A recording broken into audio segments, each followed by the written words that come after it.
So, welcome again to Bodhicharyavatara, and we are now at stanza number 45 of the 9th chapter, the wisdom chapter of Bodhicharyavatara. So we continue with the discussion about kind of with Sarvakayana and Mahayana about whether it's necessary to meditate on emptiness or not. I'm not trying to explain all the different philosophical schools and their views, and how they are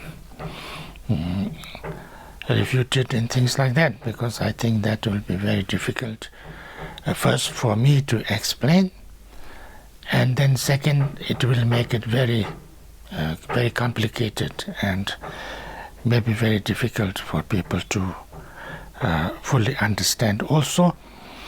And so therefore I try to make it as simple as possible, as simple as that, as much as kind of necessary to have a little bit understanding, more like a little bit clear kind of way of understanding the basic things, maybe not too much in detail.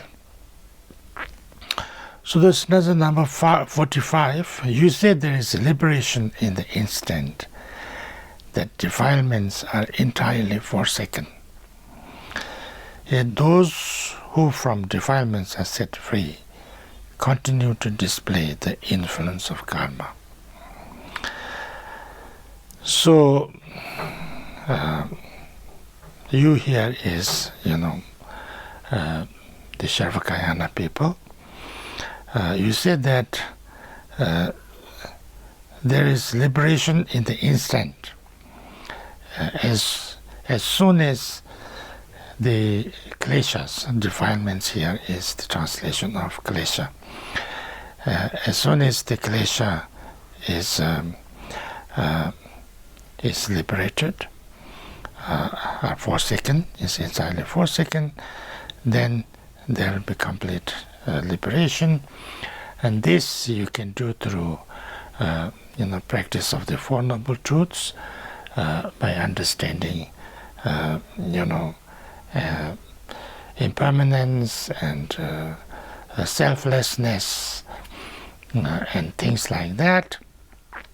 You don't need to practice or understand and meditate on emptiness. You can do that without doing that also.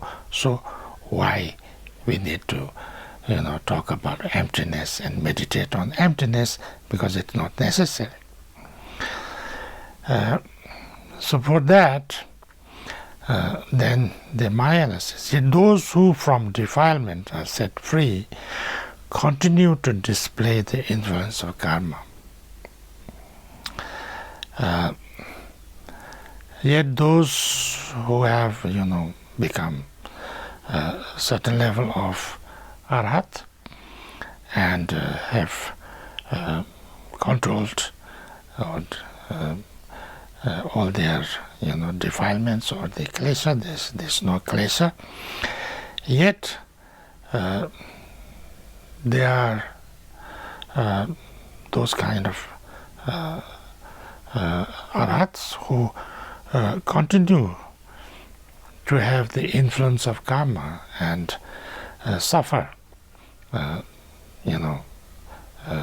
very strongly, can have lots of pain and other sufferings. What is that? Then the answer to that is 46. Only for a while, you say, for it is certain that the causes of rebirth, their craving, are no more. So you say that, the Sravakayana said that, yes, even if you, eliminate or get rid of the kleshas, as there is influence of the karma, previous karma, and can suffer, can have lots of pain and suffering and things like that. But that's for a short time. As soon as you die, because as long as you have this karmic body, you'll have to suffer the karmic consequences of the past. But as soon as you pass on and can leave this karmic body, then there will be no karmic influence, and then no craving. So therefore, all the sufferings end. You say that. But they have no craving granted through defilement. But like their ignorance, why should they not have craving undefiled? Now here it says that, those practitioners, who kind of became certain level of arhat, so they have no craving. Yes, they have, because they have, done away with their, main kleshas. That is understood, that is granted. But those cravings, cravings of defilements, or the klesha connected defilements, they don't have. But they have still a subtle kind of ignorance of not, because they have not understood the nature of all the phenomena.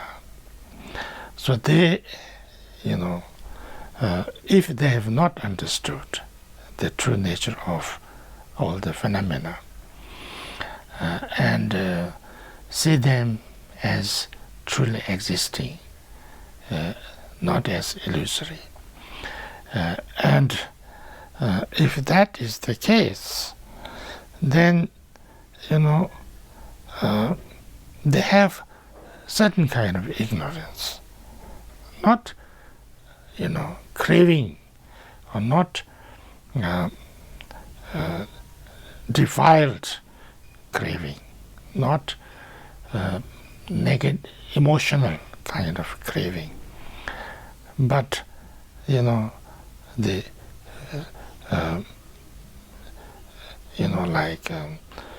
very, very, very minor or subtle a craving where you because you don't, still what we call ignorance, some kind of ignorance, some kind of ignorance to the nature of things, because you have not understood the emptiness nature. So you everything that you experience, you see, you hear, all the phenomena are seen as not totally, emptiness in nature, so existing on its own. So if that is the case, then this craving is produced by virtue of sensation. So in that case, generally, why do we have like aversion, attachment, and things like that, the cravings? And that's because we have sensation. And this sensation, they surely have. Even those masters who have, understood or experienced the selflessness and impermanence and things like that, but not completely the emptiness. So they should have sensation, and sensations they should have. Concepts linger still within their minds, and they have concepts because they have not understood the emptiness. So they must have some concepts. They are truly existing, and they are all this phenomena. And it is to this concept they cling. So they must cling. As long as that is there, then you must have the duality. You must the experience of duality. This that exists. This, so therefore the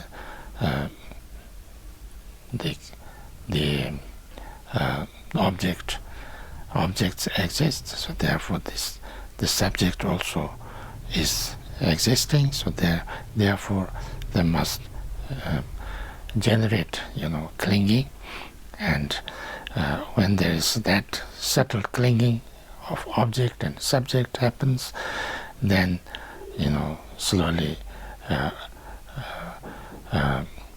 attachment and aversion should also arise. So therefore, as long as, this is 48, the mind that has not realized voidness, as long as you have not truly experienced or understood and realized the emptiness nature of all the phenomena, and also your mind, yourself, if this is not completely understood, then the kleshas, or the craving and aversion, attachment, and all this kind of defilements can be halted. We can become so calm and so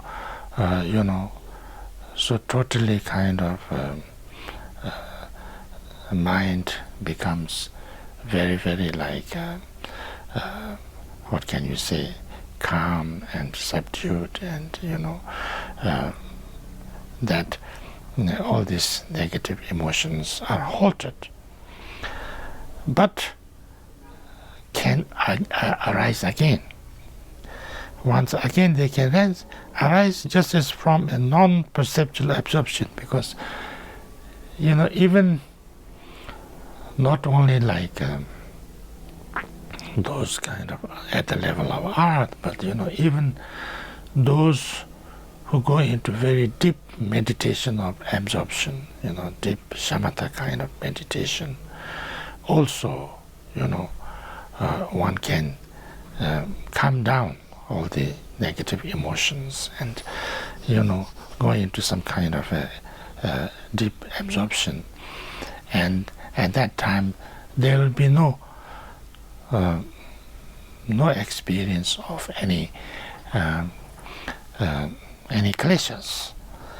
But when they come out of that state of absorption, for some, this state of deep meditation absorption can remain for long time, maybe for half a kalpa or something like that, or kalpa or something like that. But eventually they have to, awake from that absorption. And when they, awake from that absorption, then, again you have, because you didn't fully understand or fully realize the emptiness nature of all the phenomena, your way of saying things, is still there as truly existing, and therefore, you cannot totally be,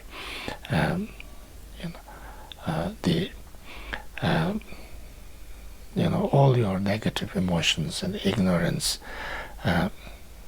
also comes back because you don't really understand the nature of the phenomena, the emptiness. So therefore, in order to truly uproot the samsaric state of mind, and thereby, all the kleshas completely, you need to understand and experience that all the phenomena is not truly existing as we see it. They are emptiness in nature. We are also emptiness in nature. The subject and object and all the phenomena are emptiness in nature.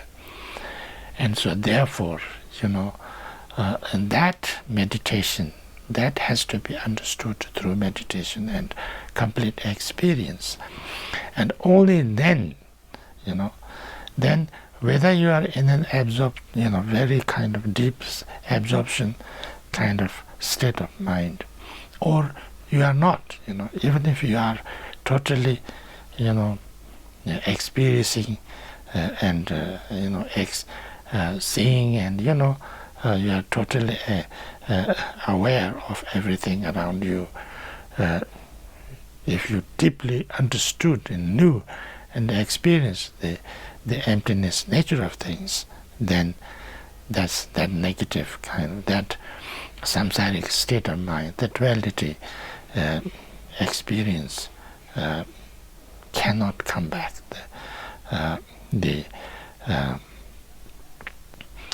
You cannot have the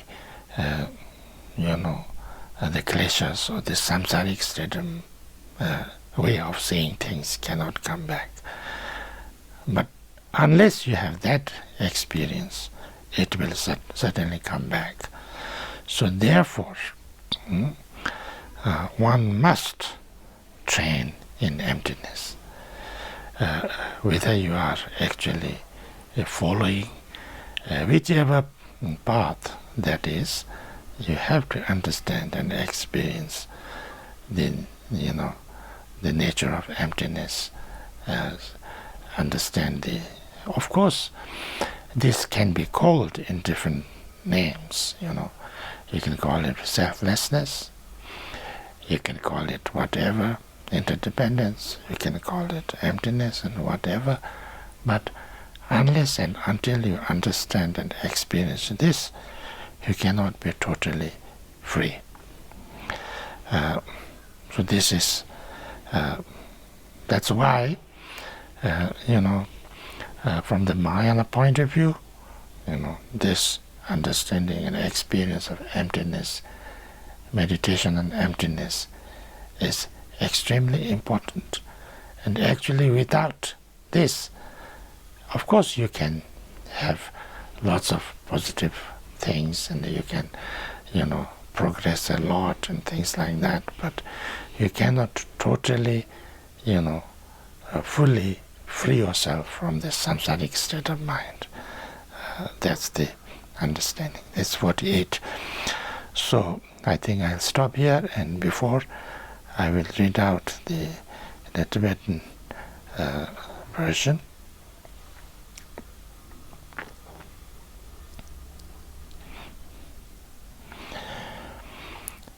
Nyumo pompi tolna ti temato de tezinjero. Nyumo mecho tedala lechinu pantoy. Rechi nyelen sepan de mechingi pa nye chena sendu nyumo chemayo komoyon de cheteme. Sori chenje sepan tsowa tedala yu. Mipato ne chepi se gaye lana nepanjo. Tonye tono trawe se ngapa lanyo senja de. Nehi mepi nyonjujin. Dina tonye gambar shas. So this is up to that. So 48, so I will stop here. Thank you very much, and see you next time. 40.